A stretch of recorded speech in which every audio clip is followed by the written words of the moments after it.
All right. It is 2 o'clock. I You'll have to forgive me. This is the first time I've posted something on WebEx, so I'm trying to figure out all the ins and outs of sharing and all of that and seeing how I can make this work as effectively as possible. So if you see that I'm talking about something that's not actually showing up on the screen, please let me know. Um, the sharing settings are just a little different than I'm used to in Zoom. So there may be some times that I kind of get ahead of myself. Right now, you should be seeing the first slide of the presentation. So if you're not, let me know. Otherwise, we will go ahead and get started. I believe just about everyone I was expecting is here. So if anyone else does join us, then they can they can catch up and then they can watch the recording of whatever they may have missed. So speaking of that, this is being recorded, so I will have that recording processed in a few days and posted up on Basecamp for anyone who may have missed this session, may not have been able to attend, or maybe wants to come back and rewatch any parts that they maybe were that they missed or were a little more confused about. So the way this session will work is that it's going to be primarily going through the process of the end of year setup. But as we go through it, there will be some times when I sort of pause and give you a chance to maybe do some of the stuff that I'm looking at yourself. I know that it's March, so many of you are not quite ready to actually do the full-on year-end closeout routine, but we're going to see what we can do to get you ready for that process whenever that time comes for you, and just talk about what the housekeeping is ahead of time, and hopefully you'll be able to actually perform some of those housekeeping steps moving forward. Before we get started, are there any questions or anything in particular that anyone would like to clarify before we get going?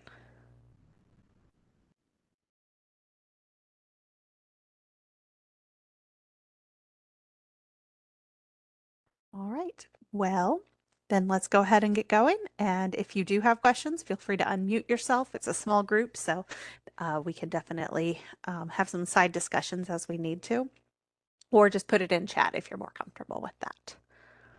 So what we're going to cover today, resolving purchase orders and invoices, running end of year reports, rolling over encumbrances, deactivating current funds, and performing an end of year dry run. We'll also talk a little bit about the steps you'll need to take to do a New Year setup. That's something that we'll go into in more detail. We'll do a session sometime in June probably to help people get their New Year set up. But we'll talk a little bit about what you would need to do for that process today, just so you kind of see how they fit together. So before we actually get into any of it, what is the fiscal year closeout? So this is a process. Sometimes you'll hear it referred to as the end of year. Sometimes you'll hear it referred to as closeout process or year-end process. They all basically mean the same thing. It's the process of getting all of your funds settled so that there's no more money that will be coming out of funds for the fiscal year that is ending. And any remaining funds that do need to be spent are transferred forward to go into funds for the upcoming fiscal year, if that's a possibility.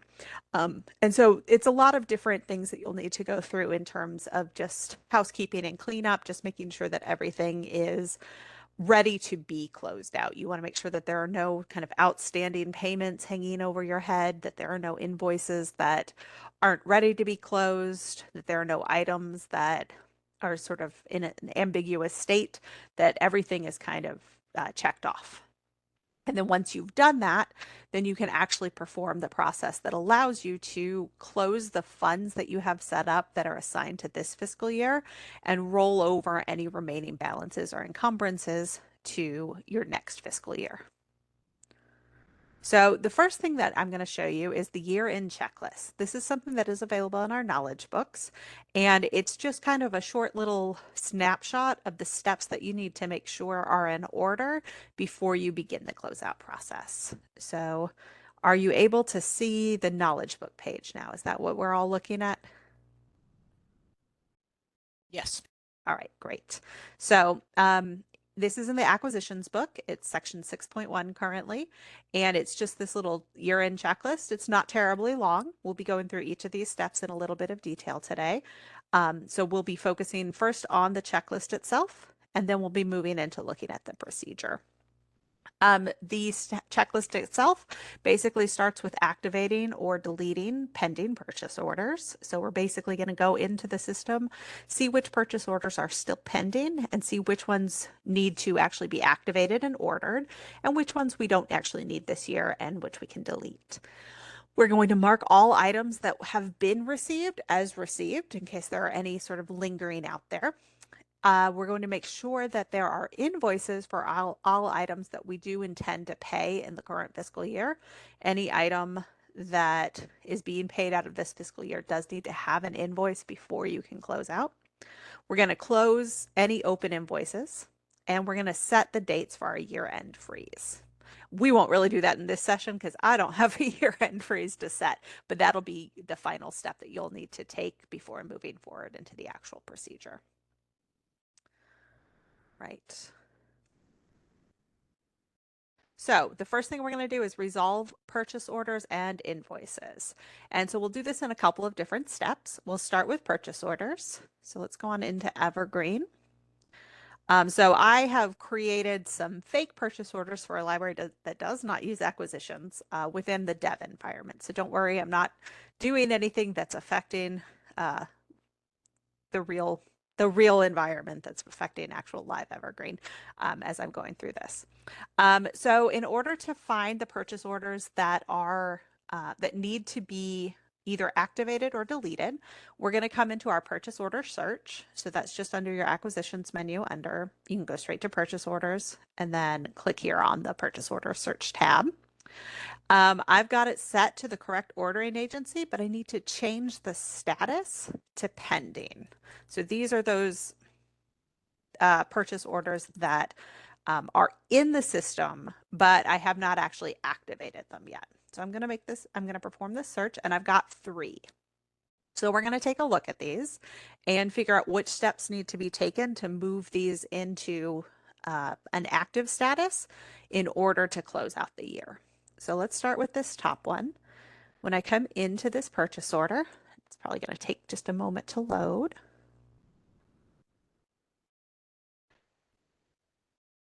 This has been moving very slowly for me today. All right, so when I come into here, I do see that it is currently activatable. When I look down at the list itself, I see that everything has a copy, everything has a price.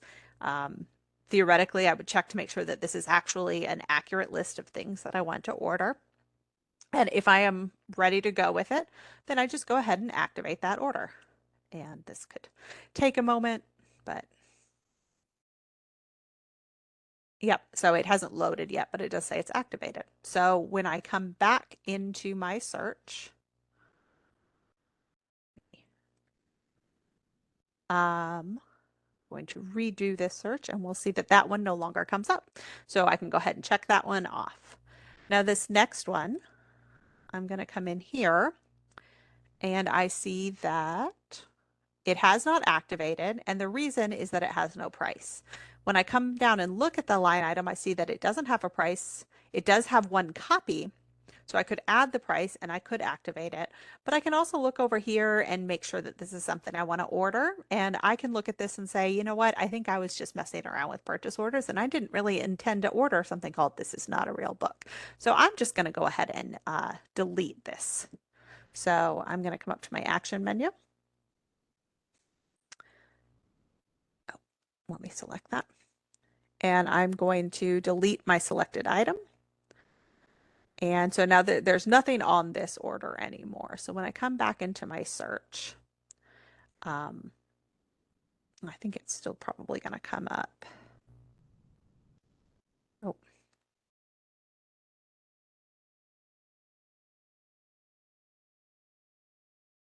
It does still come up.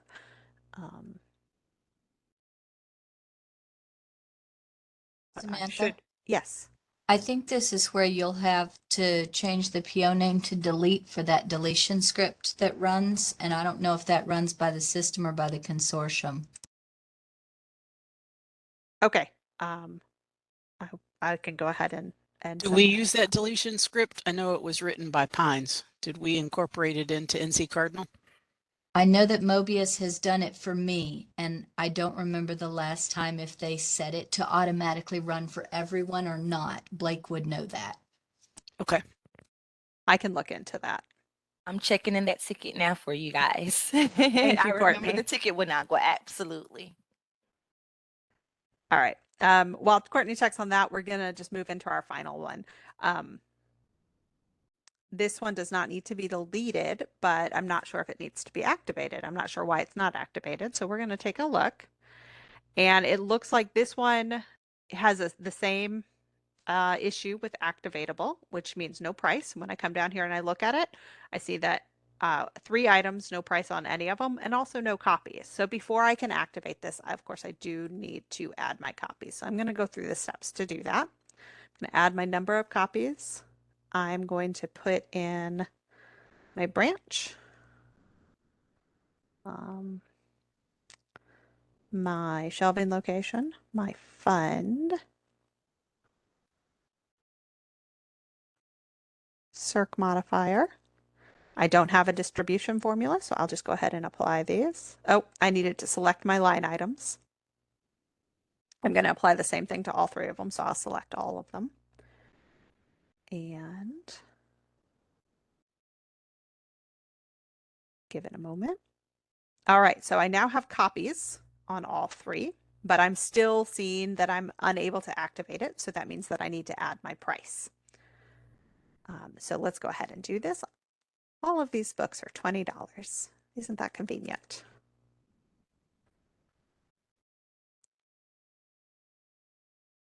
All right, and now it says activatable. So I'm going to go ahead and activate this order, and that should remove it from the pending status.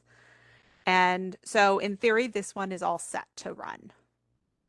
So the purchase order step of it is fairly straightforward. You find the purchase orders that are currently in a pending status, and then you work with them as needed, either to remove them or to activate them. If there are some that have certain line items to be removed, but you're still going to move forward with most of the order, then go ahead and remove those line items and then activate the remaining order. Some of them you may have to do what I just did, where you go through and you actually have to add the copy information or the price information. But once you've gotten those purchase orders to the point that they are activatable, then you would go ahead and activate them. And that gets you through this first step of cleaning up your purchase orders. Now, our second step is invoices, and that one can be a little bit more tricky. One of the reasons that, or one of the things that you'll need to do is you'll need to look for items that have been marked as received but have not been invoiced, and that does happen occasionally, especially when you're ordering from a non-EDI'd vendor, or items that have been invoiced but are still not yet received. And that's obviously fairly common because you may have received the invoice, but you may not have actually received the book yet. Um, there are some ways to do that within the search interface, but there are also some reports that we have available that you can use. So let's take a look at that first. We're going to go into our reports module. And you know what? I'm actually going to show you this within an incognito window if I can. Are you seeing? Let me see. Yes, you should be seeing an incognito window now. So the Yes. top stuff is black. All right, perfect. Eventually, I will get used to the screen share in WebEx. It's not that different, but it's different enough. So I'm going to show you within here because I'm logged into a staff account rather than one of our Cardinal accounts, which means that I can show you where you'll actually find this a little bit more directly. So if you come down here to the shared folders, under templates, we are going to look for admin, and we're going to come into our centralized reports templates. From here, we're going to come into the acquisitions templates subfolder. So we're in the shared folders under templates, admin, centralized reports templates, acquisitions templates. So we're several layers down. And I'm going to come into here, and I am specifically looking for 2 reports. I am looking for this one here, list line items invoiced, not received. And this one, line item list, line items received and not invoiced. So I'm not going to run these right now. They will not run properly based on what I've put together for this presentation. But what you'll want to do as you prepare to clean up your invoices is run each of these reports, and from them you will get essentially a list of items that fit into either of these categories. Those items will have both a purchase number, a purchase order number, and a line item ID number that you can use to look them up.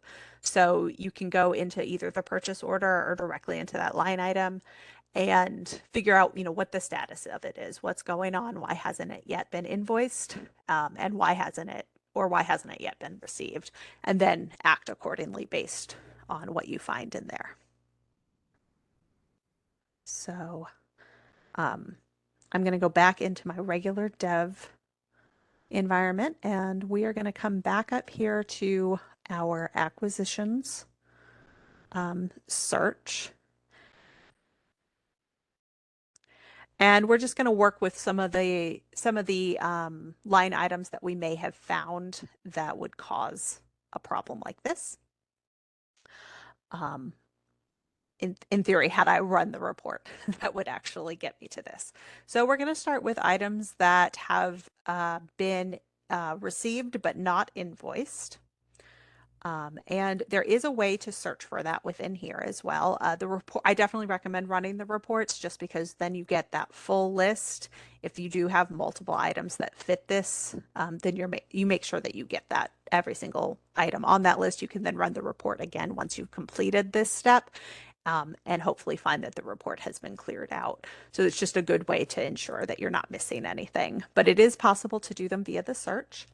So we're going to do this where I'm going to get rid of the invoice receiver as pack, and instead I'm going to make it the purchase order. No,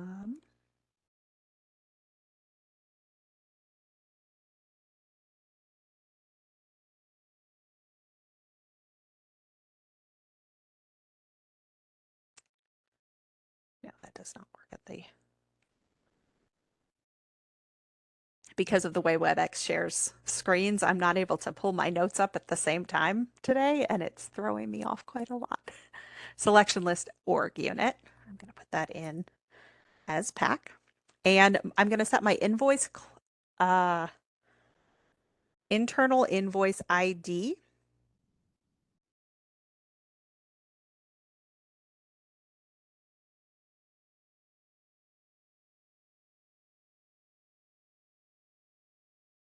Or I'm sorry, my invoice date does not exist. So basically I'm looking for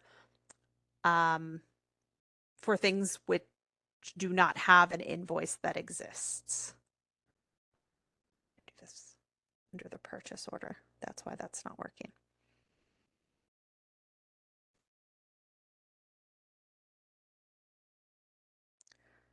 So I've got my purchase order for my organization, and I've got my invoice date does not exist. So I've got an existing purchase order, but no invoice for that purchase order. And I should have some things that work for this.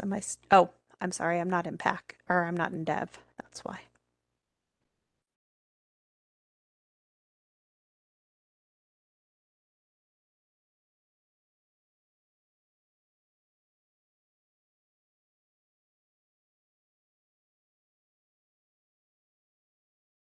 Okay.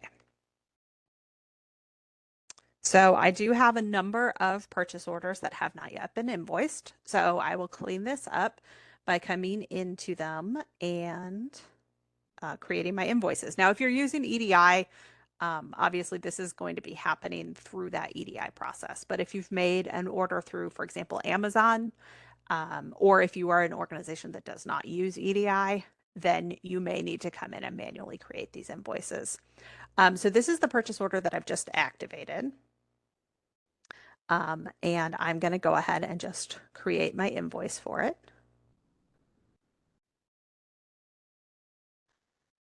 So this is something that theoretically you would do if you're not working with EDI. Once you have received the invoice from the vendor, then you would come in here and you would create your invoice at that time, once you actually have an invoice in hand from the vendor. And that way you're able to add a vendor invoice ID, and you're also able to ensure that the prices that are being billed on that invoice actually match what you're putting in here. So we are going to go ahead and move forward under the assumption that this is a real set of purchases, and that I have a paper invoice in my hand that I am looking at, or in my email inbox that I'm looking at. And so I'm just going to fill in everything. I could add my direct charges if I needed to. And once I've done that,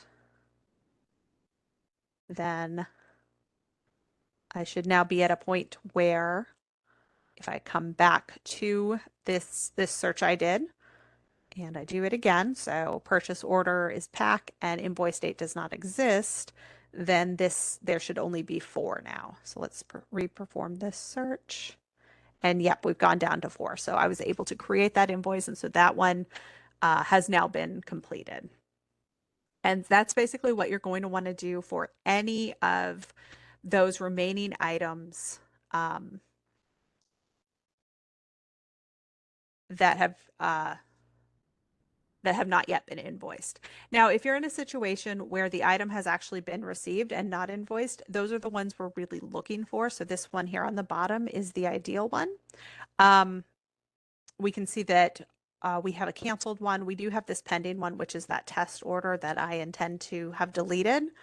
And then we do have the other one that I created on order. So those would be situations where you would want to actually remove these top 2. And then this third one, you'd want to wait until you actually receive an invoice for the item. Now, this bottom one, the items have been received, which means that theoretically I have received an invoice from the vendor in order to actually move forward with this. It would be very odd for me to receive a box of books I've ordered without ever having been invoiced by the vendor.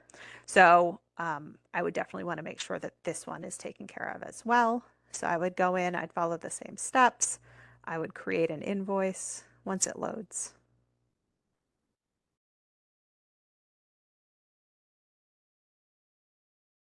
And follow those same steps to put in my billing amounts that match the invoice and my vendor invoice ID.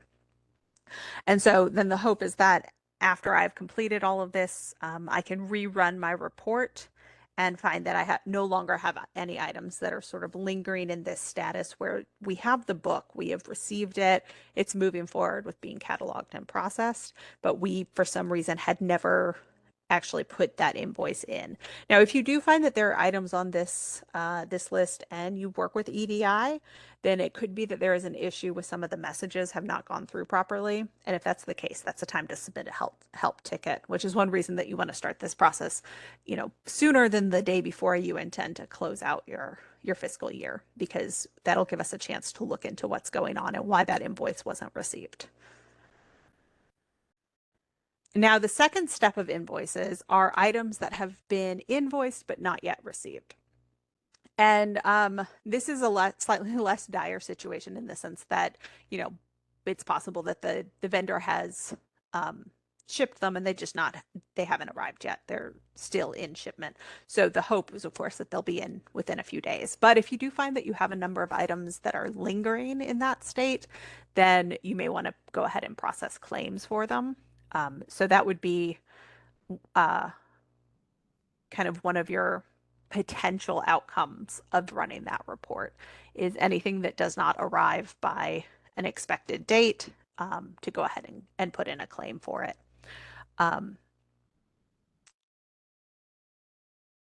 Once you have done this and you have basically gone through the process of cleaning up your invoices and cleaning up your purchase orders, and everything is accounted for. That's really what we're doing. We're ensuring that everything is accounted for.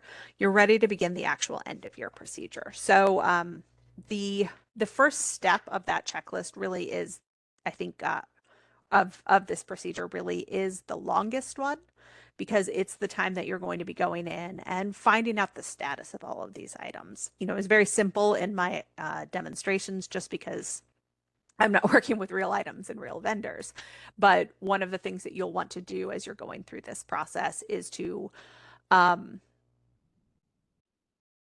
is to track down these items. See, are they in shipment? Were they for some reason delayed? Do you need to put in a claim for something? Is something actually canceled, but for some reason did not come through and show up as canceled? So before we move into the end of your procedure, I did want to give everybody a chance to maybe do a quick, if you'd like to, go ahead and go into that those reports, and set them up if that's something you're interested in doing. Um, what we typically want to do with this, oh, that's the wrong. What we typically want to do with these reports is have you clone them into your own library and then run off of that clone.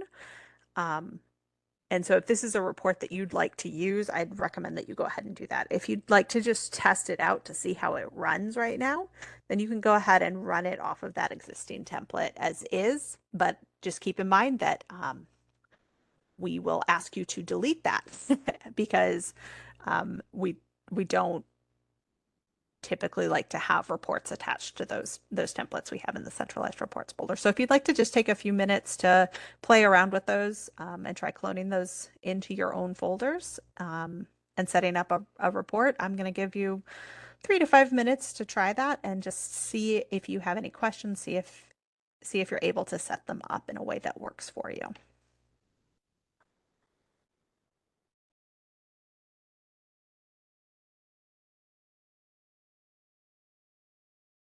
Okay, and Courtney has confirmed in the chat that if you add delete to the name, that should work for all systems to automatically delete every night. So thanks for checking on that, Courtney.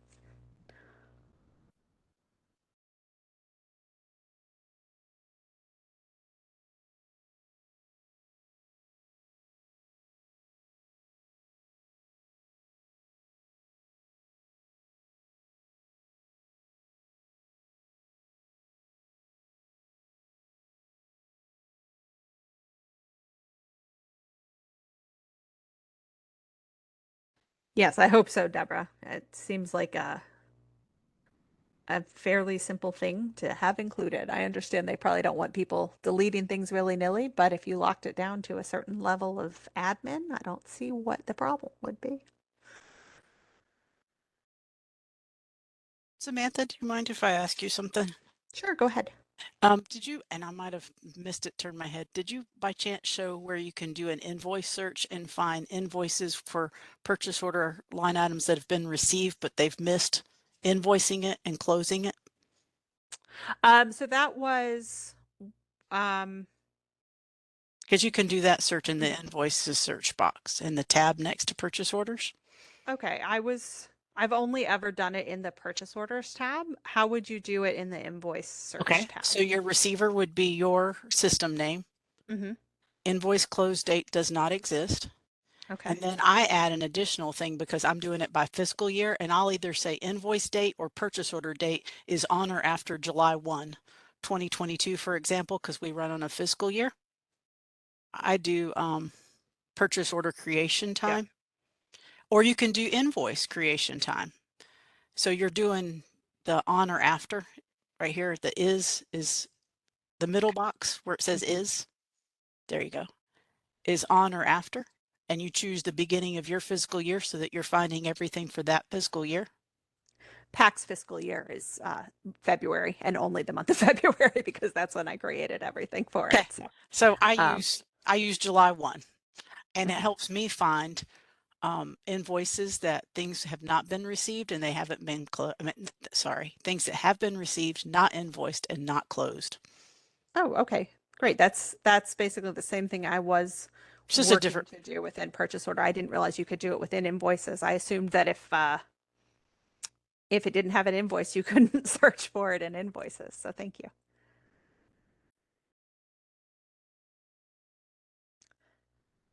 Is everybody finding those reports? Has anyone maybe gotten lost in the folders or um is having any other type of issue.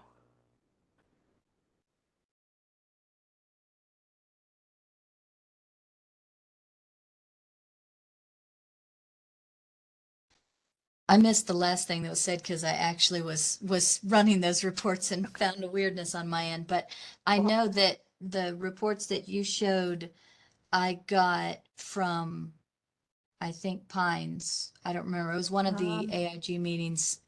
the Was ones the that I use are from Sitka.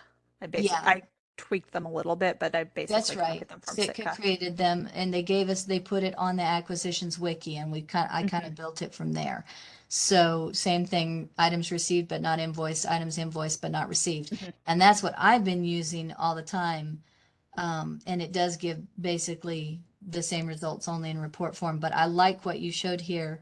Was it Deborah, were you the one that was showing this just now of Yeah, being able to search it from the actual search screen? That's handy. that's what I've been doing now as I get close to the end of the year. And I've got one of my colleagues in tech services helping me with that now. Yeah, I do think the search is kind of more convenient when you're actually trying to clean them up, and then the report is kind of your verification that you have cleaned them up. Um, just because when you run the report, then you have to go in and manually look for each of those, and that even though I only created like 5 or 6, it's still trying to look for them off of the report that I got was more time consuming than I wanted to spend. Are there any other questions about those reports? Any anything that maybe is confusing in the setup process, or that you weren't sure about why a field was included or not included or anything?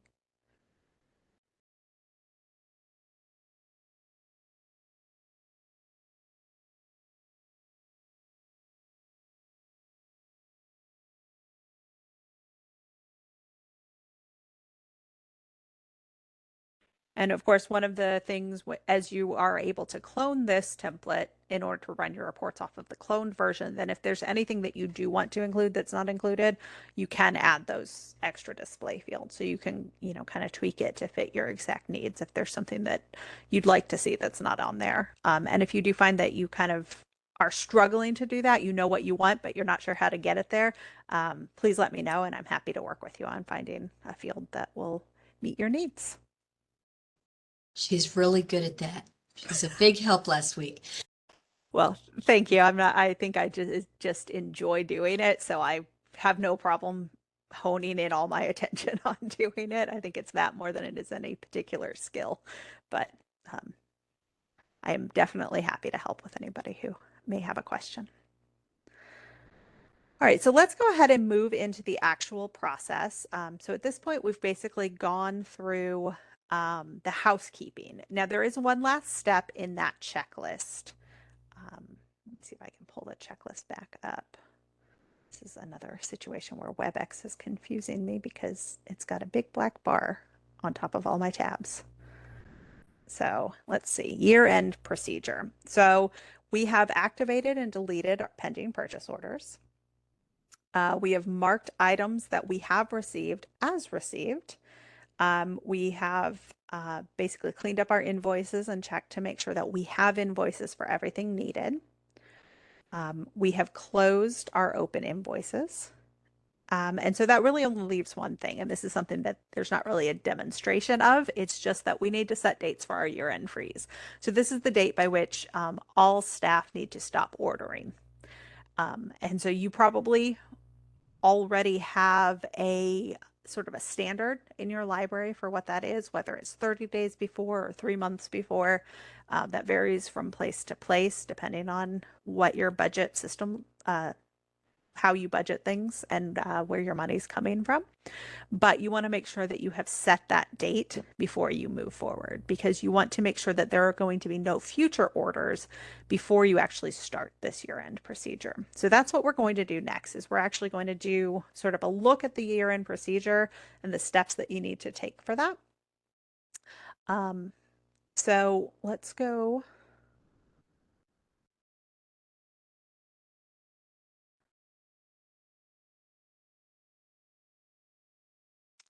back into our slideshow. And we're just going to look at some of our funds because the majority of the work you'll be doing from this point forward is within the acquisitions administration menu. So this is where you're basically going to be working directly with your funds. So the first step, the sort of cleanup housekeeping step, takes place within purchase orders and invoices and line items within that sort of daily workflow of acquisitions. And then the actual closeout procedure takes place at the administrative level. So we're going to come into our acquisitions administration splash page, and we're going to come up here to fund administration.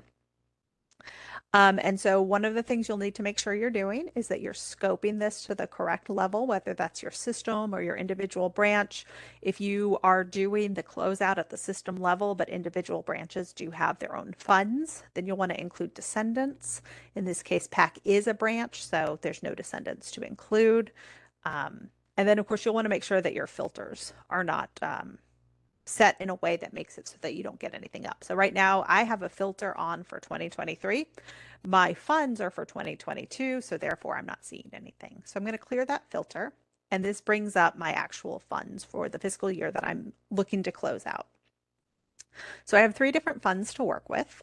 I have 2 that propagate and roll over, and 1 that does not. And so one of them is, of course, a grant, and that's probably why it doesn't propagate and roll over. And the other 2 are just sort of my standard funds that I order materials from. So those are the ones I'm going to focus on today. The technology grant, when it's time to close that one out, it won't follow quite the same. It'll follow the same procedure, but the outcome will be different because I'm not rolling anything over. So let's talk a little bit about what that means before we actually move forward. Propagation and rollover. This is a really important part of acquisitions. I'm sure everyone in here is familiar with it, but just sort of as a review, propagation allows you to recreate the same funds with the same settings in the new fiscal year. So if I have an adult fiction fund for 2022, I'll be propagating my adult fiction fund for 2023 when I close out that 2022 fund. The rollover moves basically unspent things, unspent encumbrances for the most part, into the new year. So anything that has been encumbered but not yet debited, those encumbrances will move forward, so they'll be paid out of the new fiscal year rather than keeping that old fiscal year open until all of those payments have been made. So we will see kind of what this actually looks like in action. If I can get back up to, there we go. So the first thing that you're going to want to do is a dry run. And this basically is your practice run. So that's what we're going to do today. And then I'll go ahead and close out. If anyone would like to do a dry run, I definitely encourage you to do one today. It's not going to look like what you want to do when you close out unless you've already done all of your housekeeping. But it'll give you an idea of the process. So if you'd like to follow along with the dry run, definitely feel free. So I'm going to go ahead and close out my adult fiction fund. And I'm going to do that by clicking on the fiscal propagation and rollover button up here at the top. The first thing I need to do is make sure that I am looking for the correct year. So this is the year that I'm closing out, and that I have the correct context org unit. Now, if you are at the system level and you're closing out funds at a branch level, then you want to make sure that you click this include funds from descendant org units box. Now down below, we want to make sure dry run is clicked so that no data is changed. This is just for a chance for us to see what will happen when we close out without actually closing out. Because I set up propagation and rollover when I actually created these funds, that will happen automatically as part of my closeout. So I'm going to go ahead and process this. And basically, this is what my dry run looked like. I went ahead and two funds were propagated for fiscal year 2023 for the selected location. So I have actually, any of my funds that were listed as propagate have propagated. However, you'll notice that I don't have anything rolled over to fiscal year 2023. And that's because I didn't do the rollover and closeout. So this is basically something that you have to make a decision about based on money is uh, how money is handled, basically from your funding sources. Um, do they allow you to roll over unspent money? Do they not? And so that's something that you would have had to set up when you created your fund in the first place. I can go back and do my dry run a second time performing the fiscal year closeout. So I know that I was able to successfully propagate both of the funds I wanted to. Now I want to see if I'll be able to successfully roll over those funds. So I'll hit process again. And this time, not only did both of my funds propagate, but also all of my unspent money has rolled over to the new fiscal year, as well as all of those encumbrances. So all of those things that I've ordered, um, all of that money that I have basically said I intend to spend from these funds is now being moved into the funds for my next fiscal year. So that's what my dry run does. It basically allows me to test the scenario to make sure that everything, that the number of funds I expect do actually propagate, the amount of money I expect actually propagates, and the amount of money that is currently encumbered moves into the new year. Now, if people would like to go ahead and try a dry run on their own, this won't have any effects. It won't do anything to your funds. Obviously, it is not going to be indicative of what will happen when you actually go to close things out. But if this is your first year trying to do this, then going ahead and doing a dry run now, just so you see what the process looks like, can give you an idea of what the future holds for you. So I'll give you a few minutes to go ahead and try that dry run. Just make sure that you know how to get there and know which buttons to click. Just make sure that as you're doing it, that you do click that dry run button. Otherwise, you'll run into some problems. So just make sure that if you're trying it now, that you do click dry run. And leave the other box unchecked, right? So that's really up to you. If you want to see what would roll over now, click it. If you don't want to see what would roll over, don't click it. So basically, if I uncheck this box and I do the dry run, all that happens from my dry run are that it tells me how many funds are propagated for my new fiscal year. If I wanted to check to see, I, at this point, that's probably all you need to do to make sure that the funds that you expect to move forward are actually set to move forward. If you are curious how much unspent balance will move forward if you do roll over, you can go ahead and do that. It will still be a dry run as long as this box is checked. But it's just not accurate as to what will actually happen when you close out because that money situation will likely change between now and then.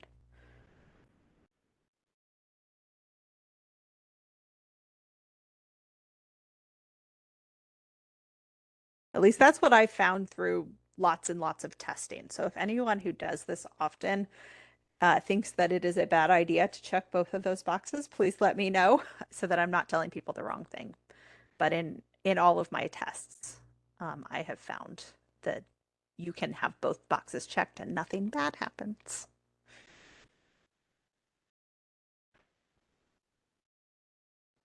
That's good to know. I've never actually tried it because we don't do rollovers, so Mhm. I didn't actually know. Yeah, so that won't make any difference for you. If you don't have rollovers set in the funds themselves, then nothing will roll over.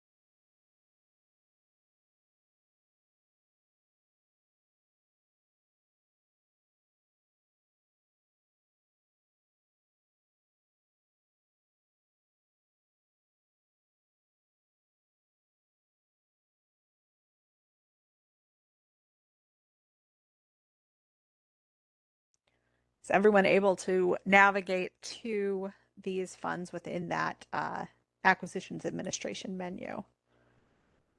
Has anyone been trying to do that and gotten lost along the way?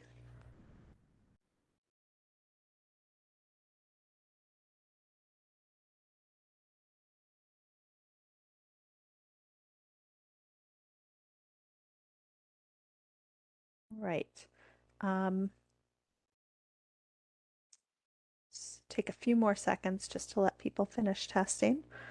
And if you do run into anything that isn't working as you would expect, let me know.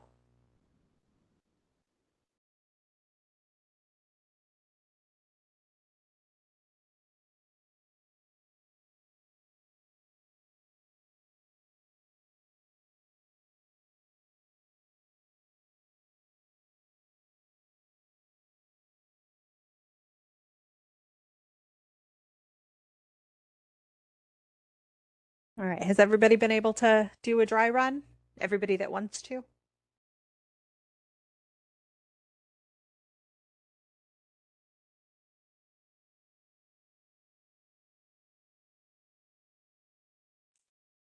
think there's an option in here somewhere to do like a thumbs up or something. One question, Samantha, and I may have just misheard. I You were talking about those propagate and rollover boxes, and I think that's what you were talking about when you said needed to set it up when you first set up the fund. Mm-hmm. But you can edit those at any time, Yes. right? It looks like you can still go in and edit the fund Mm-hmm. and change that as long as you're changing it before you actually do the process. Yes, I'm glad you brought that up because if you do this dry run and you see that maybe of the 5 funds that you expect to propagate for the next fiscal year, only 3 of them do, then you can go back and see, are all of my funds set to propagate? And if any of them aren't, then you can change that. So you do set it up typically when you're creating your funds, but you can go back in and edit it. And that's one of the reasons that you would do this dry run process to make sure that everything that needs to propagate is set to propagate. And if it's not, then you know you need to fix that before you move forward with the real closeout. So yeah, thank you for bringing that up. And the way that you can do that, if you come into your funds, so let's come into this adult fiction one, and I'm going to edit the selected fund. I would just basically, if this was not propagating as expected, I would just come in here and I would check this box. If if it's not propagating, then most likely this box is not checked. So I just come in and check it, and then I save, and then I'm done. If I find that something that I don't want to propagate is propagating, then I would do the opposite. I'd come in here and I'd uncheck it and save. So, if I find that a grant that's not moving forward into the next year is propagating, I'd want to go in there and uncheck that propagate box. Same with rollover. You can come in here and set this to rollover. If your county budget office comes to you and says, you have so much money left over this year, we're just going to let you take what's left. You could come over and set that rollover to happen prior to actually closing things out, and then that will take care of that when the time comes. You may be covering this later, but I usually also go through and mark my funds inactive once I've finished closing them out. So it's easy for me to go through and see what I'm finished with and what I'm not. And you can still do all that process with it marked inactive, like Oh, okay. it doesn't cause problems. Yeah, I have up till this point just let the closeout process automatically deactivate, but honestly, it makes sense to if you set a freeze date or something like that, to deactivate those funds as soon as any money that's being spent out of them has been finalized. Like everything that's going to be debited is debited to deactivate. That makes a lot of sense. Yeah, it's certainly not required. I just find it easier to see, skim down through and see what I'm done with. Yeah, that makes a lot of sense. So that may be something that works for some of you as part of your workflow. Um, like a lot of things in Evergreen, there are the ways that the software works and doesn't work. And then there are the things that you can do to make the software work for you. So you can kind of set your own workflow with a lot of this stuff. All right, so that's the dry run process. I did want to talk just a little bit about those freeze date and closeout dates that we've talked about. So we talked about setting a freeze date. If you do not have a standard in place already in your library for when you would freeze funds, that's definitely something to think about. Just so that, especially if you have multiple people doing acquisitions, just so that everybody's kind of on the same page about that.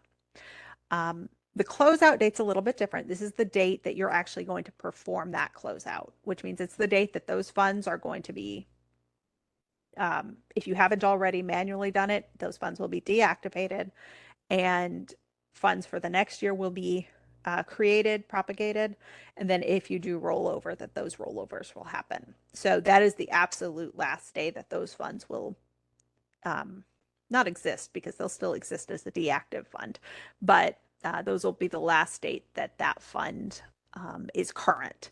So the closeout date, you may have it set by whatever the funding source is. They may set those closeout dates for you.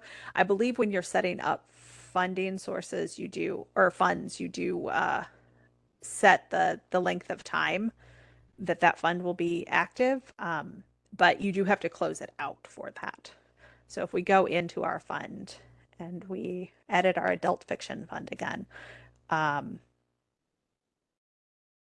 do have it set for the fiscal year 2022, but just because we roll over into the next fiscal year, that's not going to deactivate this fund. I would still have to go through and close it out when that time comes. So that is something that you need to sort of know when this process is going to happen before you actually begin this process, especially if there are multiple people who work within acquisitions within your library, just so that everybody knows the exact date that this is going to happen. And the date that you set will be based probably on what your funding source requires. You know, I know that in my last library, we had a freeze date of, I want to say it was March 30th. And then we had a sort of a closeout date. It depended what department you were in, but our closeout dates were anywhere from April 30th through June 30th, depending on what department you worked in. So that's something to know kind of ahead of time, and something that you probably do know ahead of time based on how you report your funding or your expenditures to your funding source. So let's go ahead and do it for real. We've done our dry run. Let's actually close out these funds and see what happens. So this part, obviously, don't follow along with me unless you are ready to close things out. And on March 1st, I have a feeling that nobody's ready to close things out. But we're going to basically look at what happens when you close them out, how you can check them to make sure that everything worked properly. And then we will do a brief look at sort of the next steps for setting up the next fiscal year. So I'm going to come in here. I'm going to uncheck that. And I'm going to do the same thing I did for my dry run. I'm going to come into my fiscal propagation and rollover button. I'm going to set for the current fiscal year. And I'm going to click my perform fiscal year closeout button. Then I'm going to unclick my dry run button. And when I did that, you'll notice that this highlighted sentence popped up. This now will do a closeout for real. If you need to double check first, check the dry run box. So it warns you that you're doing this for real now, that this is no longer a rehearsal. I don't know what happened, but my year has disappeared. Let me put that back in. So let's do it. I don't have any real skin in this game. There's no actual money involved, but I'm still nervous. So I'm going to go ahead and click process. And I wonder if it has to do with the fact that my fiscal year is showing up as red. It said that nothing propagated, no money was rolled over, and no encumbrances were rolled over. Let me try checking these.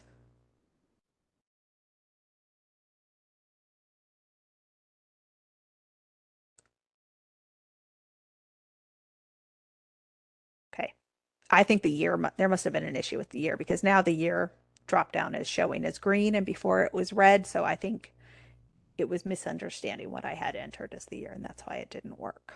Let's process again. There we go. That's what I was hoping to see. 2 funds have propagated for fiscal year 2023. $5,000 in unspent money has been rolled over, and $519 in encumbrances have been rolled over. And this happened automatically because I had both encumbrance or both propagate and rollover checked for 2 of my 3 funds. My technology grant, I did not have those options checked, so that one did not propagate for next year, and no money from it rolled over into the next year. So I have processed this. I'm going to close it. Now let's check what I'm seeing within my list of funds now. I'm seeing 5 where previously I saw 3. I'm seeing the juvenile fiction twice because I see it for 2022 and 2023. The same for the adult fiction. I see that for 2022 and for 2023, while my technology grant is only for 2022. I can also come over here and I see that 2 of my funds are now marked as not active. So that's my 2022 juvenile fiction and 2022 adult fiction. Whereas the ones that are marked as active are my technology grant and my adult fiction and juvenile fiction. So those closed out the way I expected them to. But let's look at what happened with the rollover. So that's the propagation. My new funds for 2023 have been propagated, they've been created. Whereas the rollover is that my money is now moved from 2022. You can see that the balance on 2022 juvenile is 0 into 2023. So the juvenile 2023 is that remaining balance, that money that was not spent from that fund in the previous fiscal year. I'm also going to come up here to the little grid options menu, and I am going to ask it to also show me total encumbered. And if you see that, then now I'm seeing not only did my balances roll over, but my encumbrances did as well. Now, if I had no money left in one of these funds, then my encumbrances would be going over into a fund that had no money, and so therefore I would see the encumbrances, but I might see actually potentially even I would not see my combined balance there. It would be blank or negative, depending on whatever the situation was in the original fund from the now previous fiscal year. So that's basically the process of closing out. And you do want to make sure that you're checking to make sure that the balance and the encumbrance as well as the activation have moved forward. You can also see that as it propagated with the exact same settings as the original one. So 2022 had the balance stop percent and warnings as 95 and 90. That's happening in 2023 now. If you do a thing where you sort of up those limits throughout the year, then you're going to want to come into these new funds that have been created and reset those to where they would start the year. So, if I start my year at 85 and 80, then I'd want to come into here and just edit this new fund and change my stop percent and my stop warning to the appropriate levels. But that's basically what we need to do. There's one step left, of course, and this is what we'll go over in our session in June, but it is allocating, it's applying credit and allocating money. So what we do for this, of course, is the same process that we would do when we're first setting up a new fund. So we want to make sure that we have our funding sources, that we have the full amount of that we've applied the full amount of credit for our new fiscal year, and then we can come in and actually apply that allocate that credit into our funds. So that would be the final step of this, is setting up those funds for the new year, making sure that the balance stop warnings and percents are set, and that credit has been applied and allocated as as needed. But that's something that you would do probably closer to the new fiscal year or even after it starts, depending on how your funding source functions. All right, that is basically what I had, and we are at 3 o'clock. Are there any questions? Are there things people would like to see in more detail? I just wanted to mention an option that I don't know if it was showed. When you Okay. do a fiscal year closeout, you can opt to bring over your encumbrances, but not unspent funds. You can actually break those apart. Yes, I remember playing with that as I was working with Just this. And that can be helpful for some libraries. It is for us. So say people have placed orders and they're still on order, but I got to close out Mhm. that fiscal year and they're going to come in after so they're going to come in after July 1 of our new fiscal year. It's helpful because we know that that money's going to be spent out of the next fiscal year because we're anticipating those orders still arriving, but the orders were placed prior to July 1. Can you remind me how you do that setup? Because I know that I saw that in my preparation, but I don't remember off the top of my head how you do it. There's actually a little check box you have to do for funds that have the rollover setting enabled. If you want to move the funds encumbrances to the next year without moving unspent money, check the box adjacent to limit fiscal year closeout operations to encumbrances. Is that in the Knowledge editing book. the fund? Yep. So you've got, so it's in your fiscal year closeout operation. It's in the acquisitions administration fund Mhm. management.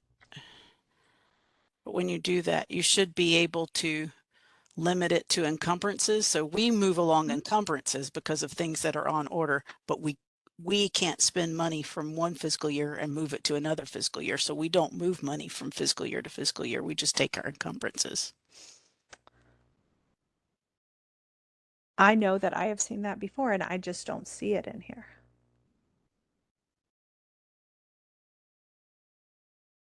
Am I missing it? I've seen it in the old version. I haven't looked for it since the upgrade. I wonder if this was something that changed in the upgrade that we weren't aware of. Because I know that I have seen that happen. And that it's, like you said, it's in the knowledge book. But I am, Right. uh, Well, it'll be interesting because I used it last year. So it'll be interesting to see if I can use it this year. I will look into that because I know I've seen it before and it is definitely It's not helpful. here right now. Yeah, I it's incredibly helpful. So I don't know. I guess it'll be a learning curve for me to find out if it's available in 3.9 I will, when I'll July research comes. that. Yeah, I'll research that and see if I can get you an answer before July so that you're not scrambling at the last minute to figure out how you're going to handle that situation. Speaking of the knowledge book, yeah, this was really good, and I actually went looking in the knowledge book for the year-end checklist that you were working off of and found two that are different, and it may be that they're supposed to be different, but under acquisitions in Evergreen, I realized you've got acquisitions administration and you have acquisitions year-end as Hmm. separate headings under acquisitions in Evergreen, Hmm. and the checklist on the year-end procedure in 6.1 is different from the year-end checklist in under fiscal year closeout operation on 2.10. Okay. So I don't know The if you want to look at that or if you want me to send you the links for that. It may be they're supposed to be different, and that's fine. They were But created separately. The 6.1 is the newer version of it. So I okay. will look at them together and just make sure that there is nothing that's left out of the 6.1 that needs to be in there. And then I will make sure that the administrative one matches the 6.1. I may actually probably clean it up a little bit. So there's only a checklist in one spot is more likely what Yeah, I'll do. because that would be helpful because the otherwise, like the one under administration has stuff like canceling items that won't be Hmm. received before year end, which I usually do in like May and Hmm. June, especially June. I do a lot of that in June. Hmm. And it also has the picture that needs to be updated to the new since the upgrade that you're Okay. talking about. Yeah, the acquisitions book, I think, is ready for a nice overhaul. So I think that's on my to-do list right now. It's a good time of year. Yep, as people are starting to think about that. So I will go ahead and start working through that. And if there is anything in particular like this that you come across, let me know so I can make sure that I'm keeping an eye out for that as I'm moving through it.